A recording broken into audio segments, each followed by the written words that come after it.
Bonsoir à tous. Bonsoir tout le monde, on est content d'être là. Tout à fait. Alors, on a un peu de retard, excusez-nous. Donc, on est avec Florent, éducateur canin sur Lyon, Tout à fait, avec une entreprise qui s'appelle Le Chien Bleu. c'est ça. Et moi, je suis Fabrice. Pour ceux qui ne me connaissent pas, j'ai créé la boutique Jack et Dolly à Lyon il y a plus de 5 ans avec Marilyn. Voilà, donc ici on est dans le magasin du chat, puisque maintenant on a un magasin chat et un magasin chien, parce que le magasin chien, on n'a pas assez de place pour faire cette vidéo. Mais voilà, c'est un peu rigolo, mais c'est pas grave. Alors, il y avait une question de personnes, on va commencer la conférence tout de suite. Donc les besoins fondamentaux des chiens et les aménagements qui peuvent les combler. Et les aménagements. Alors, vous pourrez poser vos questions à la fin du live. Et il y avait une première question, pourquoi le chien bleu, ça s'appelle ton activité? Ah, et ben en fait c'est tout simplement parce que c'est un rapport avec un livre que peut-être certains connaissent qui s'appelle Chien bleu, que ma maman me lisait quand j'étais petit.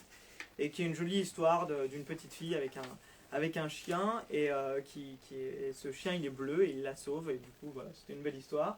Et donc moi ça m'a inspiré. Et puis il se trouve aussi que le bleu c'est la couleur de la coopération, de l'apaisement, qui sont les valeurs que moi j'ai envie de faire passer par mon entreprise, tout simplement. Bon, super. Voilà. Alors voilà pour le chien bleu. Et après Jack et Dolly, si vous ne connaissez pas, eh ben, c'est tout simplement une boutique dédiée uniquement aux chiens et aux chats. Et puis très bientôt également aux lapins. Parce qu'on a beaucoup de demandes pour les lapins. Et mine de rien, c'est important. Alors Florent, c'est toi qui est notre consultant ce soir. Tout à fait. Donc les besoins fondamentaux et aptitudes naturelles du chien. De quoi tu vas nous parler ce soir? Alors justement, on va parler de tout ça. Donc pour commencer, on va évoquer un petit peu ce que c'est que les besoins fondamentaux. On va dire un petit peu déjà d'où ça vient. Et ensuite, on évoquera ce qu'on appelle les aptitudes naturelles, ce qui va venir un petit peu, compléter cette approche-là. Et dans une deuxième partie, du coup, on abordera tout ce qui est aménagement qui vont correspondre à ces fameux besoins fondamentaux qu'on aura évoqués. Donc, dans un premier temps... Donc c'est parti, on y va. Voilà, moi j'y vais. Voilà, il est 19h10, on y va. Allez, on y va. Donc pour commencer déjà, ces besoins fondamentaux, d'où ça vient? Il faut comprendre que les besoins fondamentaux, c'est un concept tout simplement qui vise à comprendre ce que le chien fait au naturel. Et pour comprendre ce que le chien fait au naturel, il faut observer le chien dans son milieu naturel. Et pour comprendre qu'est-ce que le milieu naturel du chien, il faut déjà faire un petit point sur sa population mondiale. Comment ça se situe le chien mondialement? Oui, parce que je t'interromps Florent. Dis-moi. Là ce soir tu vas nous parler. Oui. Mais en fait il y a une étude sur les chiens.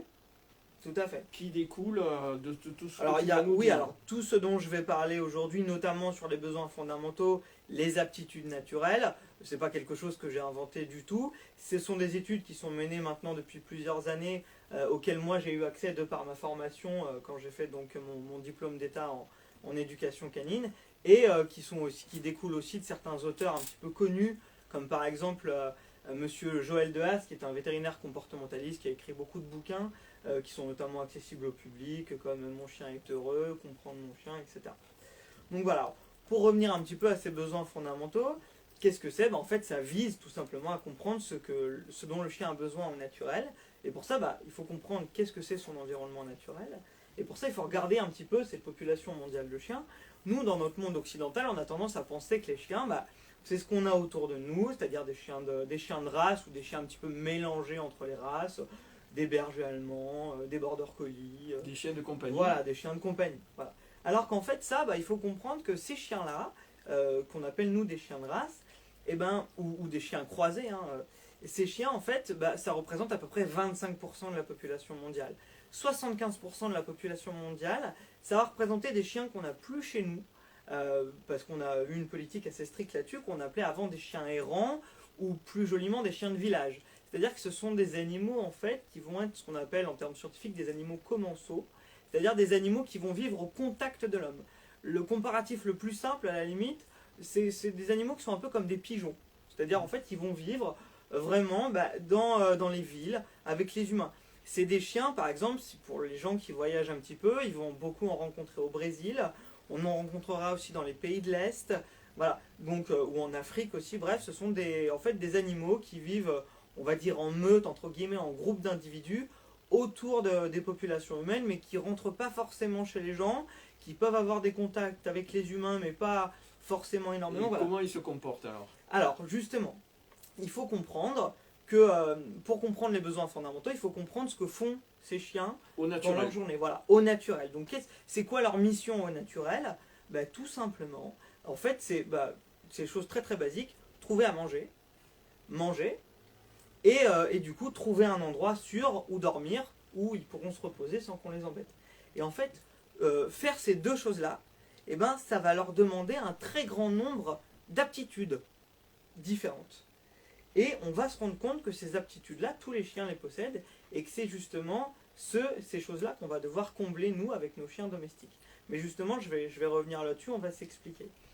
Tout bêtement, par exemple, un chien, donc un chien de village, il n'a pas de croquettes. Hein, personne ne lui donne à manger. Donc il va devoir se débrouiller tout seul pour trouver à manger, et pour ça, il va faire appel à plusieurs compétences. Notamment, il va utiliser son flair pour trouver des choses qui se mangent. Il va utiliser son intelligence pour aller fouiller dans des poubelles. Il va devoir interagir avec ses congénères parce qu'il n'est pas tout seul. Soit en coopération pour trouver ensemble des choses à manger, soit en défense pour protéger une ressource dont il a besoin qu'elle soit la sienne propre, par exemple. Donc, voilà, c'est beaucoup de choses différentes qu'il va devoir faire qui vont le mener à ça et qui vont le mener tout simplement à être tranquille dans sa vie, c'est-à-dire à avoir à manger et à pouvoir se reposer tranquillement. Et donc de ces deux missions-là, qui sont les missions au naturel du chien, trouver à manger et dormir, et trouver un endroit safe où dormir, et de ça en fait on va faire découler ces fameux besoins fondamentaux dont on parle. Et alors ces besoins fondamentaux, ça va être assez simple, en fait il y en a 5. Alors là on simplifie un petit peu la formule, mais en gros on va avoir 5 besoins. Donc comme je disais tout à l'heure, pour trouver à manger il va utiliser son nez.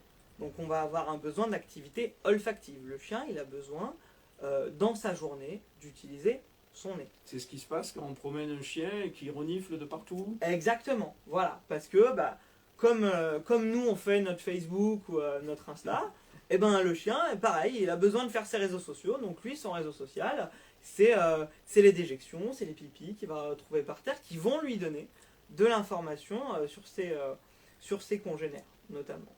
Donc ça, c'est le besoin d'activité olfactive. Ensuite, comme les chiens dans la nature, quand ils veulent trouver quelque chose, il faut qu'ils se déplacent, il faut qu'ils fassent des choses, donc on va avoir un besoin de dépenses physiques. Celui-là, je ne m'attarde pas dessus, tout le monde le connaît bien. Hein, le chien, il a besoin... Ce sont les promenades. Voilà, par exemple. Ça peut être les promenades, ça peut être la course à pied, ça peut être le sport qu'on fait avec son chien. Mais ça, a priori, tout le monde est au courant qu'il faut sortir son chien et qu'il a besoin de se dépenser physiquement. Ensuite, on va avoir un besoin, notamment, j'en parlais tout à l'heure, celui-là il est peut-être un petit peu plus compliqué à évaluer, mais un besoin d'activité cognitive. Ces chiens-là, comme ils sont... ça veut dire quoi? Alors, cognitive. L'intelligence? Voilà, tout à fait. Ça veut dire que le chien, il va devoir réfléchir.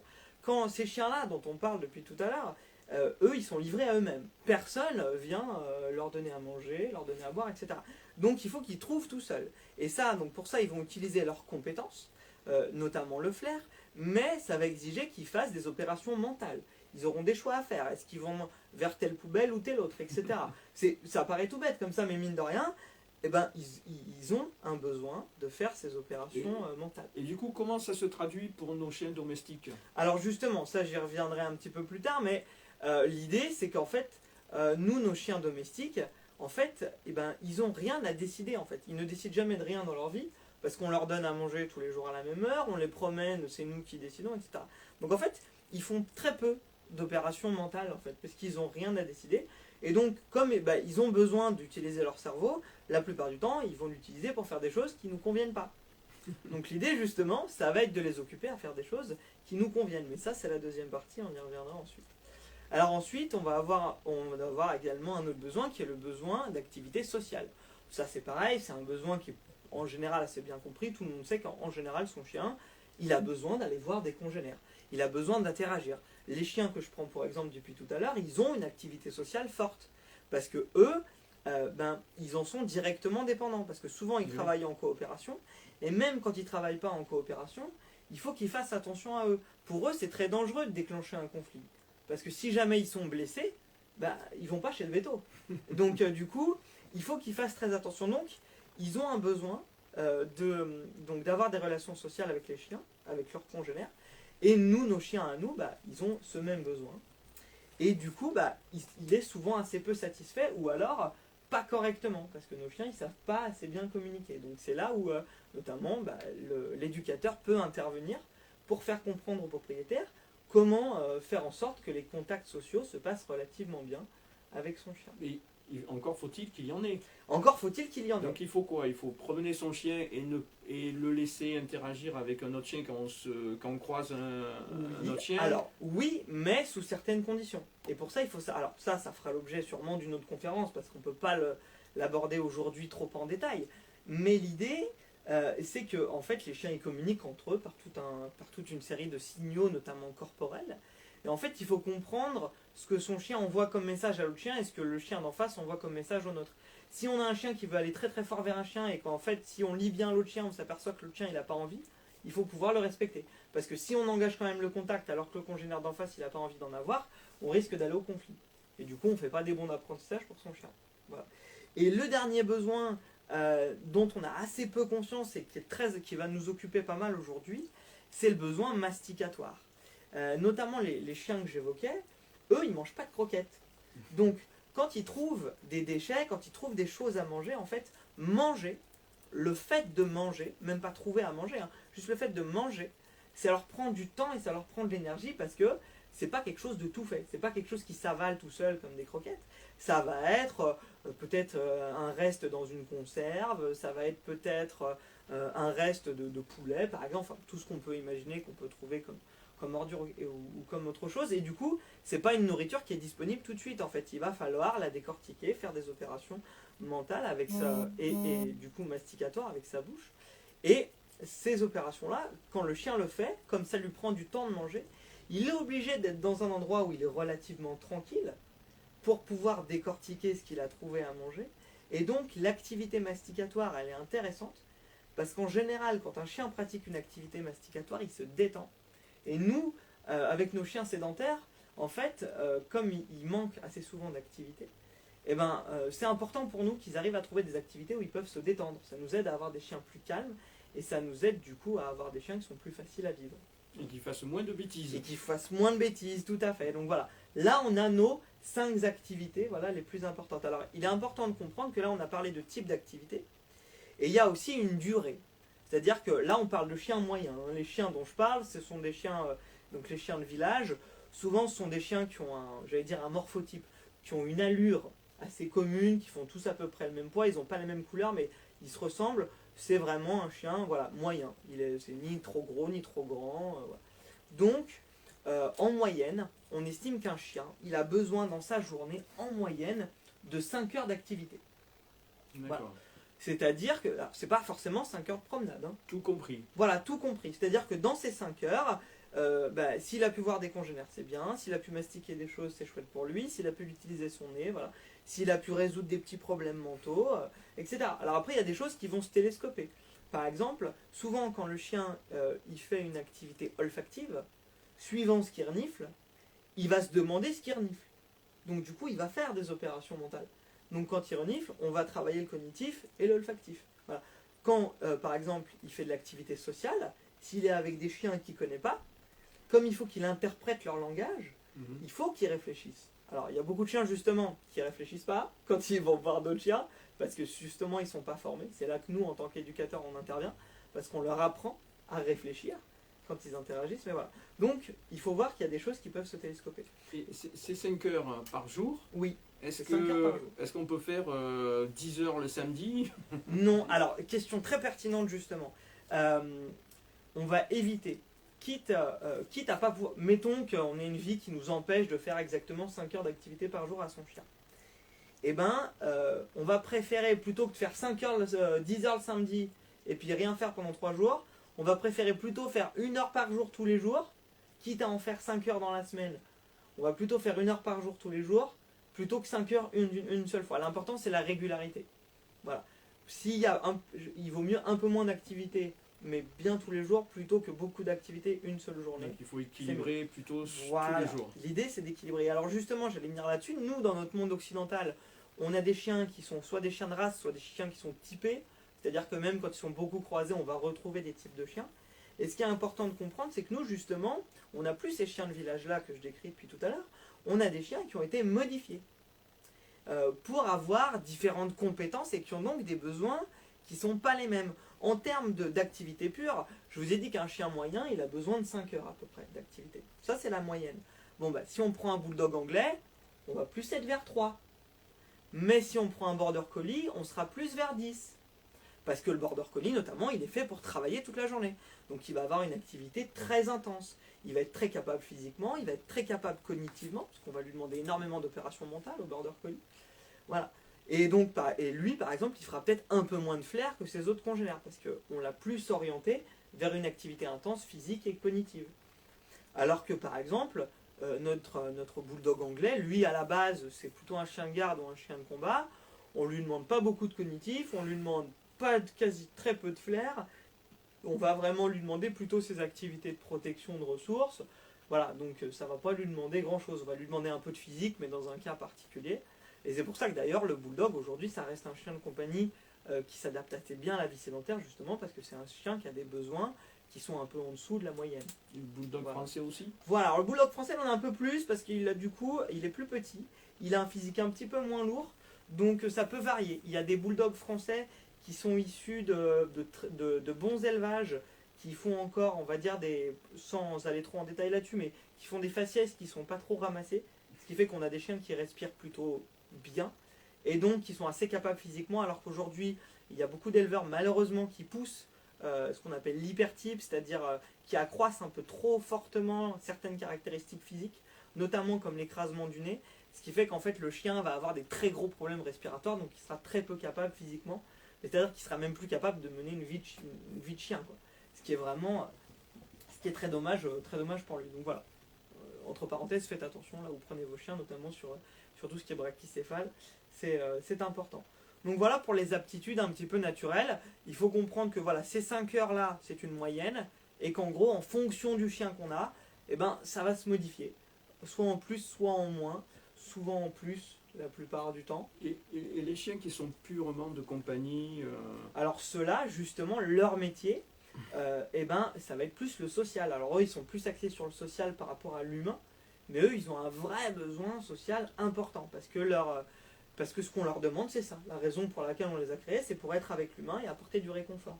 Donc ils vont vraiment avoir un besoin d'avoir des contacts sociaux avec leurs congénères et surtout avec leurs humains.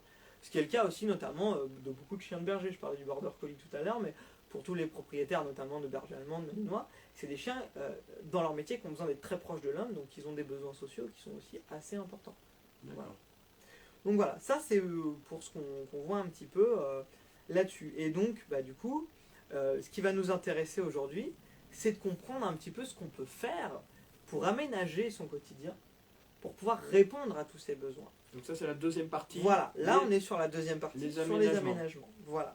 Et là on va voir un petit peu ces choses-là.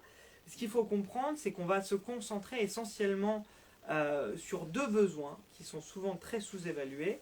Le besoin masticatoire, notamment, puisque celui-là, on donne très peu de choses à mâcher à nos chiens, et quand ils mâchent des choses, bah, c'est souvent ce qu'on ne veut pas, comme par exemple la télécommande, comme les chaussons, les chaussures, voilà, ces choses-là. Les livres. Voilà, les livres, la feuille des impôts, bon, des fois ça nous arrange, mais voilà, ça va vraiment dépendre de l'environnement et du chien. Et on va regarder aussi aujourd'hui beaucoup, on va regarder un petit peu aussi tout ce qu'on peut faire au niveau aménagement pour le cognitif. Parce que c'est vraiment là où généralement c'est sous-évalué. Parce qu'en général, la plupart des gens comprennent quand même bien que le chien doit renifler des choses, que le chien doit avoir des congénères et que le chien doit se dépenser physiquement. Donc ça va rester dans le quotidien. Et nous, ce qu'on va voir aujourd'hui, essentiellement, c'est comment combler ces besoins, notamment masticatoires, et aussi un petit peu cognitifs. Alors, je crois qu'on avait préparé un petit panier justement avec toutes ces choses-là. On l'a préparé, mais il faut que je passe devant les caméras. Voilà. Hop. Alors voilà, c'est un peu Noël. On va regarder un petit peu tout ce qu'on a et je vais vous exprimer un petit peu en quoi ça peut nous être utile. Alors, Donc on va commencer notamment par tout ce qui est aménagement masticatoire. Alors je vais commencer par les choses qu'on voit un petit peu habituellement, comment dire, qu'on connaît un petit peu qu'on connaît un peu plus habituellement, notamment les os. Alors on a deux exemples ici. Hop, alors, un très gros comme celui-là, par exemple, et un peu plus petit comme ça. Alors là on a deux types de... Donc le chien effectivement donc mâche des os. Alors je le dis tout de suite pour ceux qui vont se demander... qui vont bondir peut-être en commentaire en nous disant mais attention les os c'est très dangereux pour les chiens parce que souvent leur vétérinaire dit ça. C'est vrai quand les os sont cuits. Un os cuit, l'os en fait change de consistance, devient beaucoup plus friable et donc dangereux pour le chien parce que susceptible de créer des petits morceaux qui vont créer des perforations d'estomac. C'est pas la même chose pour un os cru. L'os cru il n'a pas la même consistance et donc il est beaucoup moins dangereux pour le chien et là donc le chien va pouvoir pratiquer son activité naturelle qui est de ronger un os. Si il casse un morceau d'os qui va dans son estomac, Mm. il va fondre. Voilà, ça va se dissoudre. Voilà. Ça va se dissoudre et normalement si le chien a bien appris à faire, mais on va l'évoquer justement, a bien appris à ronger en fait, il va avoir les mouvements corrects pour ronger son os et donc il ne se mettra pas en danger. Donc notamment, pour vous donner un exemple, donc on a deux types d'os notamment disponibles. On va avoir un os comme celui-ci par exemple qui est sous vide. C'est pas pour rien, c'est parce qu'il est frais. Donc en fait, c'est l'inconvénient de ce produit-là. Donc l'avantage c'est qu'il est très appétant vu qu'il est frais, donc il y a encore de la viande dessus, il sent assez fort, donc du coup très attractif pour le chien. Par contre, il va se garder un peu moins longtemps. C'est pour ça qu'il est sous un emballage sous vide pour qu'il puisse arriver chez vous sans qu'il se soit dégradé. Et après on le met au frais. Voilà, et après on le met au frais si jamais c'est pas fini. Moi c'est vrai que notamment je suis propriétaire d'assez gros chiens, ça fait une journée. Donc il n'y a pas trop besoin de le stocker après parce qu'il n'y en a plus. Et sinon voilà, on a ce type de produit là, et là on constate que ça n'a pas la même couleur, et en fait c'est pas pour rien, c'est parce qu'en fait cet os là, donc il n'est pas cuit mais il est séché. Oui. Ce qui fait que du coup voilà, les matières organiques dessus sont sèches donc elles ne se dégradent plus. Et du coup, c'est pour ça qu'il n'est pas sous vide et qu'il peut arriver chez vous comme ça. Voilà. Alors là, on a des très gros gabarits, il y en a des plus petits. Hein. À chaque fois, les aménagements sont à adapter Et en par fonction exemple, de la taille de l'animal. ce gros os, il peut Oui. aller pour quelle race de chien? Alors, ça va être toutes les races qu'on va considérer grandes et géantes, entre guillemets, donc notamment tout ce qui va être... je sais pas, berger allemand par exemple, pour donner un chien de taille grande que tout le monde connaît, Rottweiler par exemple, voilà, sinon les chiens de taille géante comme par exemple le Terre-Neuve, le Saint-Bernard, voilà. Donc là on est vraiment sur les grosses bêtes, entre guillemets. Et ça, est-ce qu'on peut donner à des petits chiens? Alors ça, oui, alors en fait, plus l'os est gros par rapport au chien, plus le chien va avoir tendance à le ronger. C'est-à-dire moins il y a de possibilités qu'il fasse des copeaux. Et les copeaux, c'est notamment ça qui peut être dangereux. Donc en fait, plus l'os est gros par rapport au chien, moins il y a de risques. Donc à la limite, on aurait un cavalier King Charles, on pourrait lui donner ça. Ah oui. Mais bon, on va en manger qu'un petit bout. Alors que bon, ça ira déjà très bien. Vous voyez. Donc on est après à adapter en fonction du chien, mais plus c'est petit par rapport au chien, plus potentiellement c'est dangereux. Et c'est là où j'allais en arriver justement. Nos chiens en fait, comme la plupart d'entre eux, ils passent leur vie à manger des croquettes. Ils ne savent pas ronger un os. Et donc, pour leur apprendre à faire de la mastication vraiment, le plus sûr, peut-être ce n'est pas forcément de commencer sur ces produits-là, mais de commencer par des produits notamment comme celui-ci. Et ça, c'est un fromage de yak. Alors, ça, c'est très peu odorant, c'est ce qui est pratique. Et en fait, c'est très dur. Et l'avantage du fromage de yak, c'est qu'il ne représente aucun danger pour le chien. Et en fait, pour les chiens qui n'ont pas l'habitude ou qui n'ont jamais rongé des choses de leur vie, eh ben, ça peut être une très bonne chose pour commencer au chien à apprendre justement à utiliser correctement ses dents et à ronger quelque chose. Et une fois que le chien s'est formé et a appris à ronger, là on va pouvoir passer à d'autres produits, notamment comme les os, en toute sécurité. Voilà. Et on peut donner un fromage de yak, par exemple, à partir de quel âge à un chien? Alors, pour tout ce qui va être... c'est une très bonne question, tu as raison de la poser, Fabrice. Généralement, moi, je conseille les aménagements masticatoires après 6 mois, en général, parce que c'est là où le chien en fait a fait ses dents définitives. Voilà. Si on donne avant on est sur un chiot. Le chiot il n'est pas forcément compétent pour qu'on le laisse tout seul avec des objets qu'il peut manger. Tout le monde, enfin tous les gens qui ont déjà eu un chiot savent qu'en général c'est comme les enfants, on fait assez attention qu'ils ne puissent pas se mettre n'importe quoi entre les dents, parce que voilà, c'est comme les bébés. Donc on attend qu'ils grandissent un petit peu pour ça, et après il y a dans certains cas, quand des fois les pertes de dents sont compliquées, et encore une fois c'est comme pour les enfants humains, des fois on va donner des choses à ronger justement parce que ça les aide à soulager un petit peu leurs gencives. Mais dans ce cas-là, on donnera des choses à ronger moins dures, parce que sinon ils vont se faire mal pendant justement la perte de dents. Mais encore une fois, le plus safe, c'est peut-être d'attendre que toutes les dents définitives soient faites. Donc voilà, ça c'est pour ce qu'on connaît un petit peu de base sur ces aménagements-là. Ça peut être très très bien pour commencer. Et une fois qu'on a un chien qui commence à être compétent, on a plein d'autres choses qui s'offrent à nous. Notamment, alors, des choses qu'on trouve assez régulièrement dans le commerce, on va avoir notamment les oreilles de porc. Alors, l'oreille de porc, ça a plusieurs avantages et plusieurs inconvénients. Alors là, on a la version oreille de bœuf, Qui est plus grande. qui est un petit peu plus grande. Alors ça, voilà, ça fera pas forcément pour le même animal. Ça n'a pas tout à fait la même fonction, mais notamment, la fonction de l'oreille de porc, ça va être d'occuper le chien, mais il faut comprendre que, suivant la taille du chien, l'oreille de porc, ça ne durera pas très longtemps. Moi, j'ai des chiens qui font autour de 30-40 kg. Une oreille de porc, ça fait 2 minutes. Hein. Donc, c'est vraiment très très ponctuel. C'est limite de la friandise. Sur un chien plus petit, ça pourra peut-être durer 10, voire 15 minutes. L'avantage de l'oreille de porc, c'est qu'elle est très appétante parce qu'elle sent, parce que du coup, comme c'est du porc, c'est gras. Par contre, l'avantage de ces choses-là, c'est qu'en fait, sur l'ensemble des aménagements, hein, d'ailleurs, qu'on va vous présenter aujourd'hui, on est sur une valeur nutritionnelle faible. L'idée, c'est que en fait, ça va vraiment servir pour de l'occupation. C'est pas quelque chose qu'on donne pour vraiment nourrir le chien. Par contre, l'oreille de porc, elle a une valeur nutritive qui est un petit peu plus haute parce qu'elle est un petit peu plus grasse. Donc, si on a un chien qui est limite en surpoids, on évite de trop en donner. Parce que du coup, c'est gras. Voilà. Oh, c'est combien? Une par jour? Oui, après ça peut dépendre. Alors après, et ça j'allais y venir aussi, ce qui est bien c'est de varier. C'est de varier en fait. C'est pas tout le temps donner la même chose, comme ça garde de la valeur. C'est notamment quelque chose auquel j'allais aborder, notamment sur les fameux bois de serre. Alors le bois de serre c'est pareil, c'est très populaire. Il y a beaucoup de magasins qui sont en rupture de ce genre d'article parce que c'est très demandé. Ça marche très très bien. Par contre, si on en donne tout le temps, le chien il va vite se lasser. Il y a aussi des chiens, alors après, les chiens ont des goûts. Hein. Donc il y a des chiens, moi je vois par exemple, mes chiens à moi, bon, ils ne sont pas fans du bois de serre. Il y a énormément de chiens qui aiment beaucoup. Quand on veut commencer sur du bois de serre, c'est peut-être une bonne idée de commencer sur un bois de serre qui est coupé en deux, parce que ça permet au chien de comprendre ce qu'il y a à l'intérieur, et donc c'est un petit peu plus appétant. Et ne pas le dégoûter quand c'est Voilà. trop dur avec un bois de serre Voilà. plein. Et du coup, on va perdre l'intérêt de la chose. Et donc, ce qui va être intéressant, et c'est là où je voulais en venir, c'est que du coup, comme il y a beaucoup de choses différentes, ce qui est bien, c'est qu'on va pouvoir varier. Et on va aussi pouvoir changer en fonction des circonstances. S'il y a un jour, vous savez que vous avez une absence, mais qui n'est pas prévue, qui n'est pas trop longue, mais que vous savez que pour une raison X ou Y, ça va stresser votre chien, on va pouvoir passer sur un aménagement comme l'oreille de porc qui est très appétant.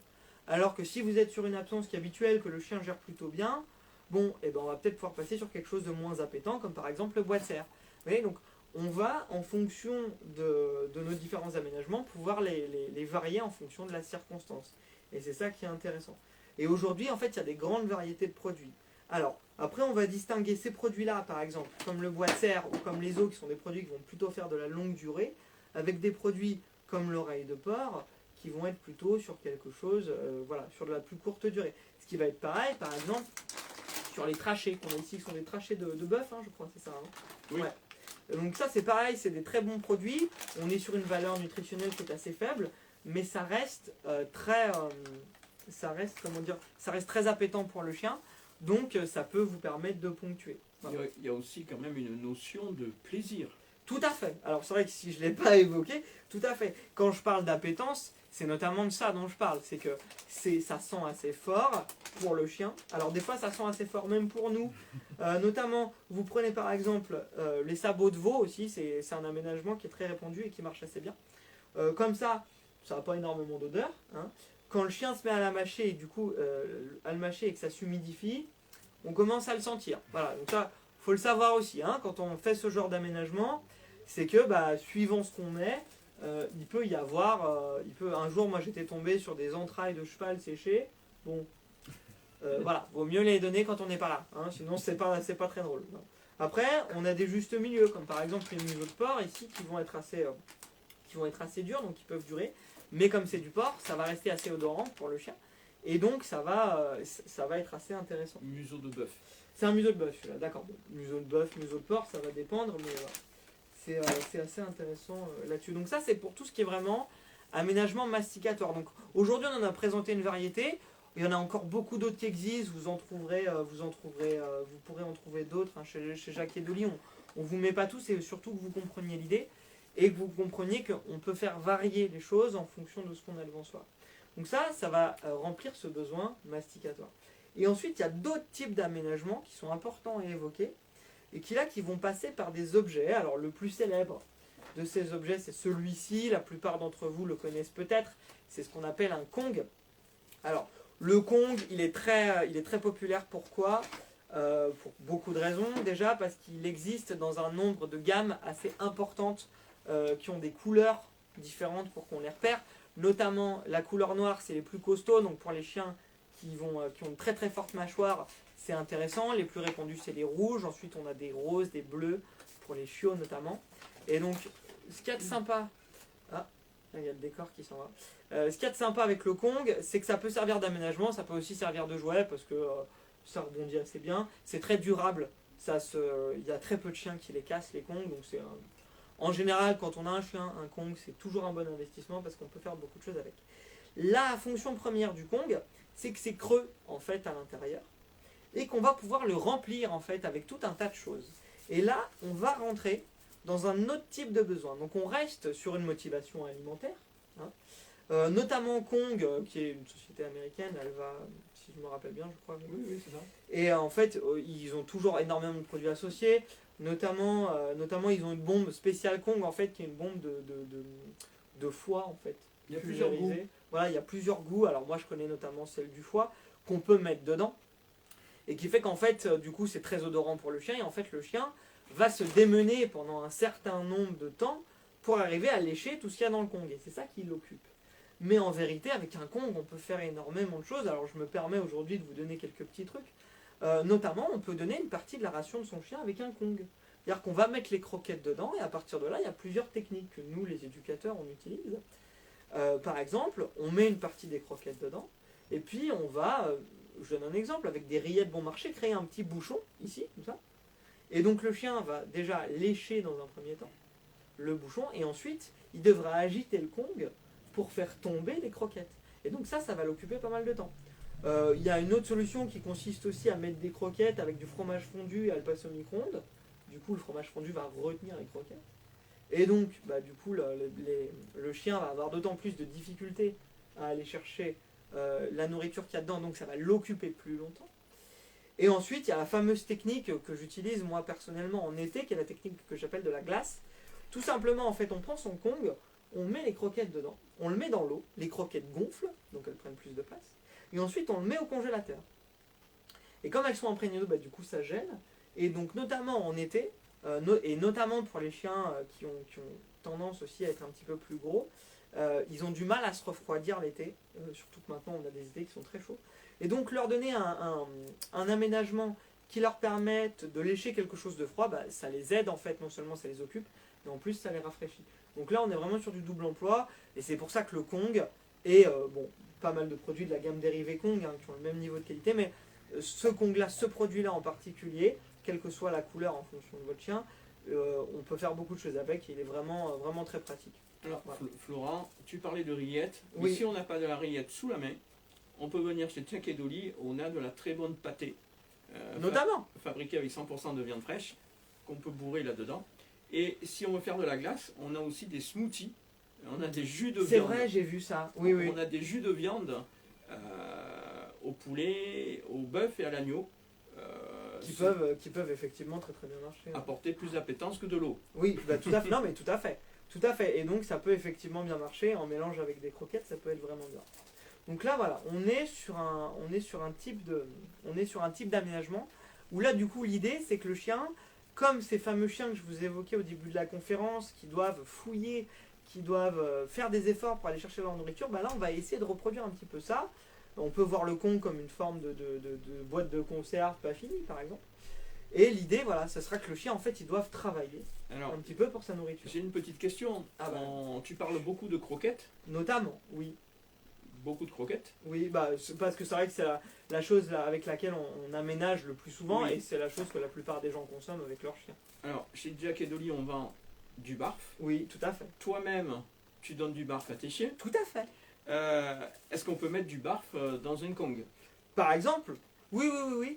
Il est tout à fait, et tu as raison de le faire remarquer. Parce qu'on a des, Si va avoir si on veut donner une partie de la ration du chien en barf, on peut tout à fait, généralement dans le barf, donc on a une partie qui est sous forme de viande hachée, on peut tout à fait mettre cette viande hachée dans le Kong, soit quand on l'a décongelée et la mettre manuellement dedans, soit du coup, si on veut refaire le système de la glace, ben, on met notre viande et puis on recongèle et le chien, du coup, ça lui fait sa viande en glace, entre guillemets. Et notamment très pratique, comme je disais, pour l'été. Donc tout à fait, oui, on peut utiliser le barf. Alors après, c'est vrai que le barf, dans ses composantes, avec les os charnus, en fait, là, la composante masticatoire, elle est déjà intégrée dans le repas. Et du coup, c'est vrai que la croquette, elle est pratique parce qu'elle permet de quasiment tout aménager, entre guillemets. Le barf, il y a des possibilités, un petit peu moins, mais en même temps, c'est compensé par le fait que dans le barf, bah, il y a déjà du masticatoire, notamment. Mais donc on va réussir à occuper le chien. Mais il y a des possibilités. il y a du masticatoire avec le barf, mais on n'a pas l'occupation. On a moins l'occupation. Voilà, tout à fait. Donc, effectivement, si on veut récupérer de l'occupation, on peut aménager notamment son Kong de cette façon-là. Voilà. Après, c'est vrai que, on parlait des croquettes, par exemple, c'est vrai que le barf va être plus compliqué à mettre en place sur ce type d'aménagement-là. Oui. Alors là, on est sur ce qu'on appelle un pipolino. C'est tout simplement en fait un cylindre qui va rouler avec des trous. Et en fait, le chien va devoir comprendre que s'il veut les croquettes qu'il y a dedans, il faut qu'il le fasse rouler.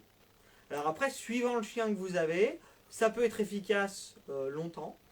Et puis il y a des chiens qui comprennent assez vite le principe. Ça dépend des chiens, il n'y a pas forcément de race en particulier, hein, mais il y a des chiens qui vont comprendre tout de suite et du coup qui feront plus beaucoup d'efforts cognitifs. C'est-à-dire qu'à un moment ils vont comprendre, ils vont mettre la patte dessus, puis ils les feront tomber à volonté. Donc là, on aura moins de cognition. Et est-ce qu'il faut quand même leur apprendre? Est-ce qu'il faut leur Bien sûr. montrer? Bien sûr, alors moi en général, là ça va vraiment dépendre du chien.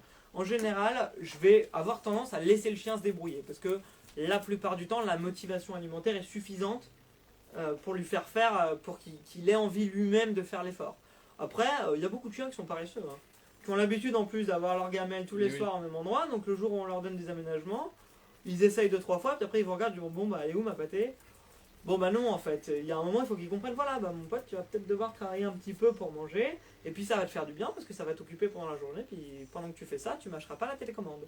Donc bah, du coup, ce sera assez utile là-dessus. Donc après, si on voit que le chien a du mal, bah, on va lui montrer un petit peu, on va lui démontrer. Après on ira par étapes si vraiment c'est compliqué pour lui, mais la plupart du temps, ça marche assez bien. Ça marche assez bien. Alors, il y a quelque chose, je sais qu'il y a chez Jack et Dolly, que là peut-être on n'a pas juste à côté de nous, mais c'est le tapis de fouille. Le tapis de fouille, en fait, ça va restituer l'activité dont je vous parlais tout à l'heure. Le chien, il faut qu'il cherche sa nourriture. Donc là, c'est pour les croquettes. On va pas mettre le barf dedans. Hein. Non, alors on pourrait, mais ça va vous faire du nettoyage à faire après, c'est dommage. Donc le tapis de fouille, c'est tout simplement en fait un objet qui va ressembler à, je sais pas... c'est un tapis avec plein de... Qui va ressembler à une espèce de boule de tissu. pluche, voilà, en fait, et dans lesquelles on va mettre les croquettes dedans. On va cacher. Et voilà, on va les cacher, du coup le chien va devoir les chercher, et là du coup, il va faire du cognitif, puis là pour le coup, avec cet objet-là, il va faire aussi de l'olfactif, parce qu'il va devoir les chercher. Et donc en faisant de l'olfactif, il fera aussi du cognitif. Donc le tapis de fouille, très utile, hein, notamment quand on est en région urbaine. Voilà, parce que ça permet de faire chercher à son chien son repas dans des conditions de sécurité. Donc très utile pour lui. Voilà, c'est une des choses que je recommande le plus. Après, il y a aussi des choses... qu'est-ce qu'on a aussi? Les Liquimat, qui sont des tapis de léchage sur lesquels généralement On va étaler des fois du fromage blanc ou notamment les pâtes dont on parlait, les smoothies dont on parlait Oui. tout à l'heure, qui peuvent très très bien marcher là-dessus. Voilà, ça peut aussi permettre au chien d'occuper un petit peu de temps. Et généralement, celui-là, nous, le Liquimat, notamment en éducation, on va s'en servir dans des situations un petit peu de stress parce que, comme je disais tout à l'heure, la mastication et le léchage, en fait, vont avoir un effet sur le chien de détente. Et ça nous intéresse. Par exemple, souvent, pour les gens qui lavent leur chien, très souvent, les chiens, ils n'aiment pas ça. Souvent, quand c'est tout bête, mais on colle un Liquimat sur la baignoire. Le chien, il lèche ce qu'on a mis dessus, et du coup, il va vachement plus se laisser faire pour le bain, et du coup, ça sera moins stressant pour lui, parce qu'en plus, il y aura quelque chose qui l'intéresse. Il sera pas dans son stress de la manipulation, du jet d'eau peut-être qu'il n'aime pas, etc. Donc ça a plusieurs effets assez bénéfiques là-dessus, Donc, notamment. ce que tu dis, comment ça s'appelle? Le Liquimat. Alors, en Voilà. fait, c'est un plateau Voilà. avec des alvéoles, et on va remplir ou de pâté ou du smoothie, du jus Tout de à fait. viande. Quelque chose d'appétant, tout simplement. Voilà, on le met au congélateur, et après le chien va le lécher. Voilà, va le lécher, du coup ça va le détendre. Donc c'est aussi un aménagement qu'on peut créer, parce que ça, suivant les chiens, ça peut occuper pas mal de temps. Et on va aussi s'en servir en éducation pour des occasions particulières, pour notamment baisser le stress du chien. Est-ce qu'on peut en donner aussi en hiver? Oui, moi je vois pas pourquoi on pourrait pas. Après chacun voit ce qu'il veut. Après, suivant les circonstances où on le fait, des fois ça coule, ça peut demander un peu de ménage ensuite. Donc chacun à voir chez lui. Voilà, là-dessus. Je pense qu'on a fait à peu près le tour. Alors, est-ce que Marilyn nous regarde et pourrait nous rejoindre pour nous donner les questions? Ah oui, ce serait pas mal. Voilà. Ah, il y en a une qu'on n'a pas prise, c'est vrai, je l'avais oublié. C'est les pâtes de poule. Ça marche très très bien aussi, les chiens les adorent. Pour eux, c'est des friandises, ça. Alors, pour des chiens de petite taille, ça peut servir d'aménagement parce que ça va durer un petit peu de temps. Dès qu'on va dépasser un chien de 15 kg, une pâte de poule, ça va très très vite. Donc là, on est presque plus sur de la friandise que sur l'aménagement qu'on est sur la pâte de poule. Là. Alors, je vais essayer d'aller chercher Marilyn. Hop. Je te laisse combler un petit peu. Eh ben écoute, Laurent. on va meubler. On va meubler. Notamment, on peut parler de ça. Moi, c'est un produit que je connaissais pas. Bon, c'est Kong du coup qui fait toujours ses produits intégrés. Toutes les sociétés américaines, elles aiment bien avoir des choses qui s'achètent en gros. Et donc en fait, c'est un bouchon en fait. C'est un bouchon de Kong qui va se manger. Donc en fait, du coup, on peut le mettre. Je sais pas s'il est là, le Kong. Ah, je peux pas me déplacer, mais en gros, voilà. Ça va être quelque chose comme ça, en fait, qui va venir boucher le Kong. Mais voilà, comme on disait tout à l'heure, le produit n'est pas obligatoire. C'est-à-dire qu'on peut boucher un Kong autrement, mais si vous voulez pas vous embêter, c'est toujours pratique. Et puis ça permet toujours au chien de faire un petit peu de mastication et de s'occuper. Et alors du coup, peut-être la dernière chose que je voulais évoquer, une des dernières choses, il y a un aménagement qui là, lui, n'est ni un aménagement masticatoire, ni un aménagement cognitif, qui va aménager le temps du chien, mais que je déconseille. C'est ce qu'on va appeler les lanceurs automatiques de balles.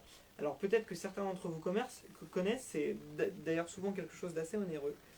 Moi, c'est quelque chose que je déconseille en général parce qu'en fait, si le chien apprend correctement à s'en servir, du coup, il va passer sa journée à s'auto-lancer la balle. Et en fait, c'est mauvais pour lui parce que partir après une balle, c'est ce qu'on appelle de la prédation. La prédation, ça déclenche un certain nombre d'hormones. Je ne rentre pas dans le détail aujourd'hui. On pourra faire une conférence dédiée sur ce sujet. Apparemment, on n'a plus de son. Ah, on n'a plus de son Ouais, depuis longtemps? depuis quelques minutes. Ah mince! Ah, ça c'est dommage.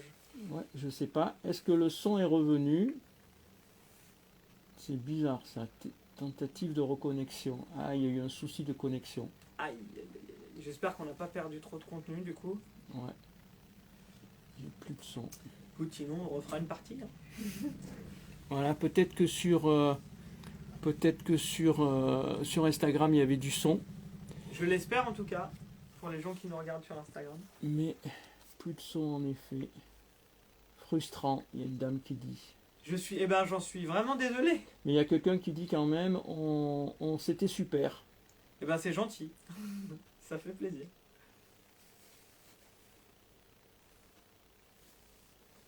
Alors, Il y a une dame qui dit que la mienne adore le tapis de fouille.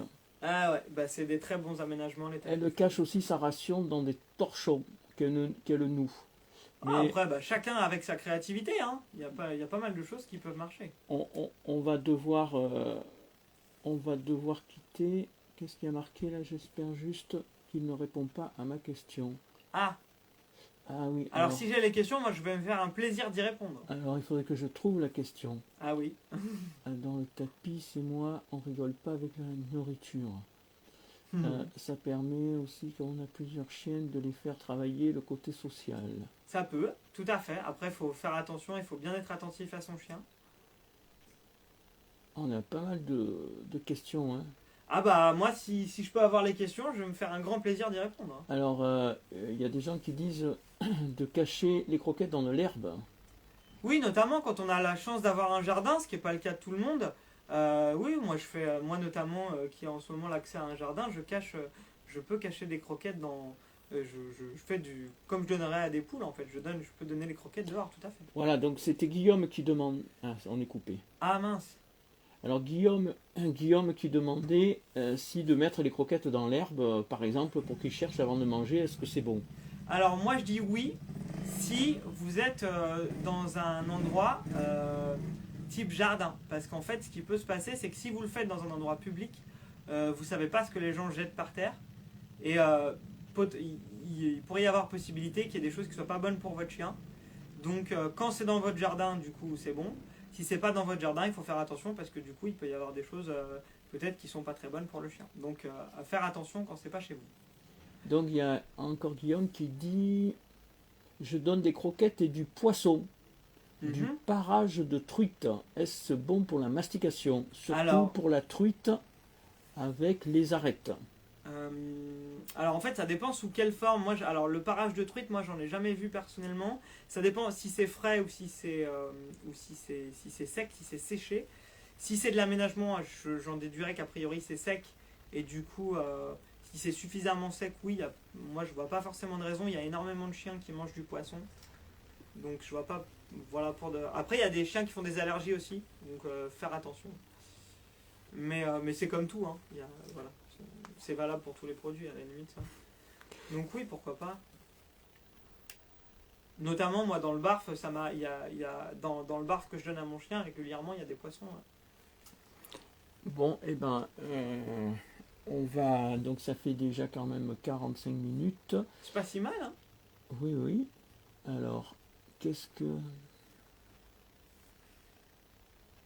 Ah, il y avait Guillaume qui voulait rejoindre, qui avait demandé à parler. Ah. Ouais, mais on a une mauvaise connexion. Ah, bah j'en suis désolé. Je sais pas si Guillaume est encore là et si on peut l'entendre. Ajout en cours. Ajout en cours. Alors après, mais toi, il y a tentative de reconnexion, on a une mauvaise connexion en fait. Ah, c'est dommage ça. Ouais. Après, s'il nous entend encore, il peut tout à fait, s'il veut, il tape chien bleu sur internet, il m'envoie un petit message par le site avec son numéro de téléphone et puis je me rendrai disponible pour répondre à ses questions. Hein. Sinon, ce que tu pourras faire, c'est répondre aux commentaires directement. Avec grand plaisir, bien sûr. S'il veut bien mettre sa question en commentaire, ce sera avec plaisir que j'y répondrai. Voilà. Ouais, on a eu pas mal, on a eu vachement de commentaires. On a eu un peu de monde quand même. Des chiens qui vivent en groupe, l'activité se fait-elle naturellement entre eux?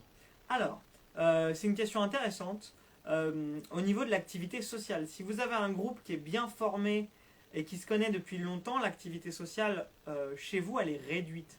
Le besoin d'activité sociale, il va vraiment se remplir quand le chien, en fait, il rencontre des chiens qu'il ne connaît pas. Parce que c'est là qu'il fait des efforts de communication. Moi, j'ai 2 à 3 chiens à la maison. Quand ils ne se voient pas pendant longtemps et qu'ils se revoient, ils font de l'activité sociale. Quand ils se voient tous les jours, l'activité sociale, elle est à 0 parce que du coup, il n'y a plus de réflexion en fait, ou très peu. Après, si vous avez un groupe de 5, 6, 7 chiens, oui, là, il continuera à y avoir de l'activité sociale parce que le groupe, il est suffisamment différent, il est suffisamment disparate pour qu'il y ait des comportements qui changent et donc pour qu'il y ait des besoins d'adaptation. Mais on va dire que quand c'est chez nous, du coup, où les chiens, ils ont très peu de défis à remplir en groupe. Du coup, l'activité sociale, elle est très réduite quand ils se connaissent. Nous, la façon dont on peut créer de l'activité sociale chez le chien, ça va être surtout quand ils rencontrent des congénères qu'ils ne connaissent pas. Après, il faut toujours faire attention. Il y a des chiens qui sont plus ou moins sociables. Et voilà, donc il faut éviter d'aller au conflit quand on a un chien qui a du mal avec les autres chiens. Ensuite, il y a Marguerite qui demande quel os pour un chiot. À la limite, comme je disais, ce qu'il y a de plus safe, c'est à la limite un os qui est gros. Parce que plus c'est gros, moins il va arriver à faire des bouts avec.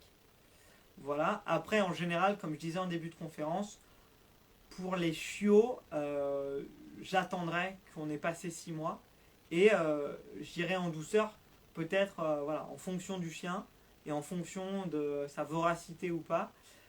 Peut-être que je ne commencerai pas avec un os, mais peut-être que je commencerai avec des produits plus safe, notamment ce dont on parlait tout à l'heure, comme le fromage de yak, qui va permettre au chiot d'apprendre à mastiquer sans se mettre en danger. Un chien adulte avec un os cru, il a aucun problème. Un chiot, ça peut être différent parce que les chiots, des fois, c'est comme les enfants, des fois ils sont trop empressés, ils mangent trop rapidement, ils font pas attention, etc. Donc voilà, faire attention à ça. Donc merci Florent d'être intervenu. C'est un grand plaisir. Et puis certainement à une prochaine conférence. Et puis donc tu répondras aux commentaires directement sur Facebook. Merci Florent, à bientôt. À bientôt et merci à Jacques et Dolly de m'avoir accueilli ce soir.